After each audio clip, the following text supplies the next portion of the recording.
Today on Your Voice, Your Vote, after a marathon race, Oregon's new Attorney General in a sprint to his first day in office. I really want to have a Department of Justice that Oregonians look at and can rely on. Dan Rayfield making a jump from Oregon House Speaker to the state's top lawyer.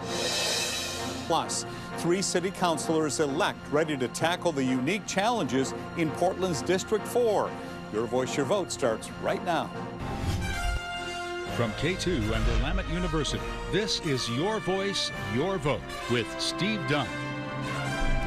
Hi, everybody. Glad you could join us on this Sunday, December 22nd. This year, Oregonians elected a new Attorney General for the first time in over a decade. Democrat Dan Rayfield claimed victory over Republican opponent Will Lathrop during the general election.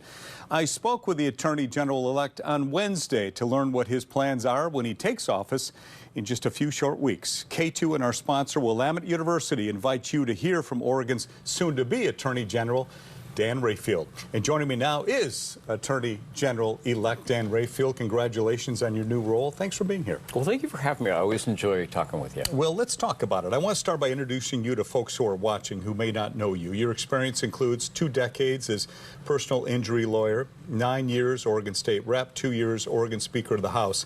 Tell me how that experience will benefit you in your new role as Attorney General.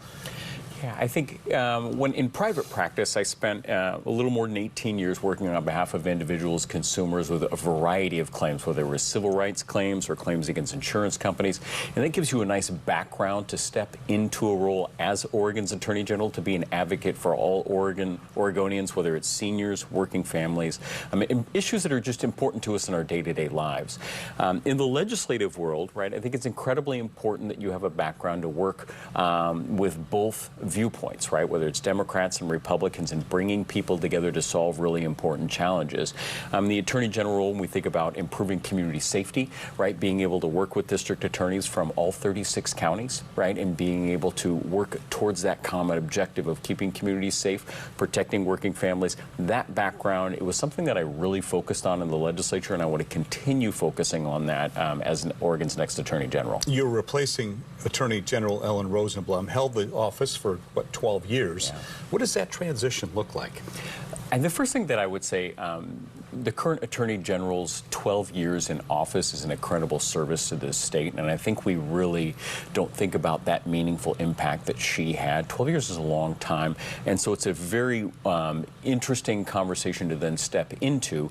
She has created great space to continue the work, whether it's consumer protection. She started a transformation within the Department of Justice to really expand that work, and so I really look forward to coming in after expanding that. As you start to walk in as a new person into this world, right? You have your own perspectives and thoughts about strategic visions for different divisions within an agency, but I think it's incredibly important to spend a lot of the time when you first get in just listening and hearing what is the current strategic vision, how does that match up with what you're trying to do, but then also having conversations in the community, which is what the election was for, right? And hearing the issues that are important to Oregonians, moving that into some of the offices and the divisions to then make progress on that. So the first part is a lot of listening. We walk into a legislative session where you need to get the resources to then make sure you can effectively deliver on the core mission for the Department of Justice. We've got the 2025 long session coming up here. What policies will we be advocating for? Yeah, and so the first thing, I come as a legislative background. I'm moving into an executive office, right? So you have limited focus. I'm no longer a voting member. I can advocate on certain policies. The things that I want to do is be responsive to the things that we heard in the election.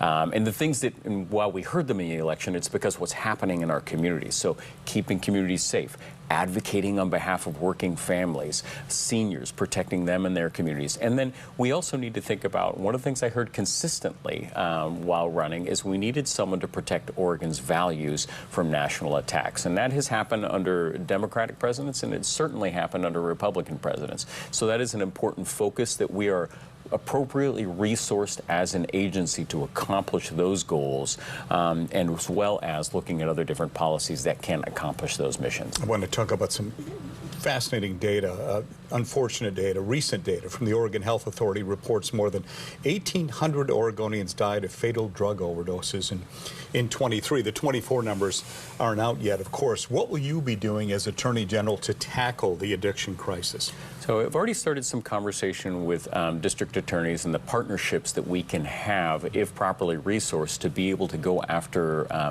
the different levels of drug delivery or drug cartels in Oregon, and the partnership we can have to with investigation, but then also prosecution, and really working on that issue. So I think that is one thing that Oregonians have said loud and clear, that they want that stopped in our communities, and we'll be working to stop those activities in partnership with local law enforcement and district attorneys.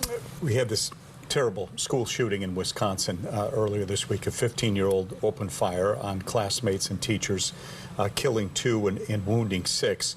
As Attorney General, what can you do to protect Oregonians from gun violence? So you think about it in 2 different ways. One of them is we have laws that are currently on our books, and as those are attacked on unconstitutional grounds, you defend those. Oregonians passed Measure 114. It was a gun violence prevention measure a couple of years ago. That's currently in the courts, and the Oregon Department of Justice is defending the constitutionality of what the voters passed. We will continue to defend those laws. And then I think as a statewide elected official, as a parent, when I grew up, I think when we grew up, we went to school without fear of gun violence. That is a normal fear, that an everyday fear that our kids experience. My son is 13. He has not known a world where gun violence is not commonplace. So I believe it is incumbent upon statewide leaders to advocate for changes to make our communities safer, that is objectively tied to outcomes. And there's a lot of groups that are working on some positive legislation in the upcoming session. I look forward to really digging into that and being a part of that work. You'll continue to push 114 through the system? Yes. Okay. Last week, Willamette Week reported you received $20,000 contribution from Philip Morris International, a tobacco company.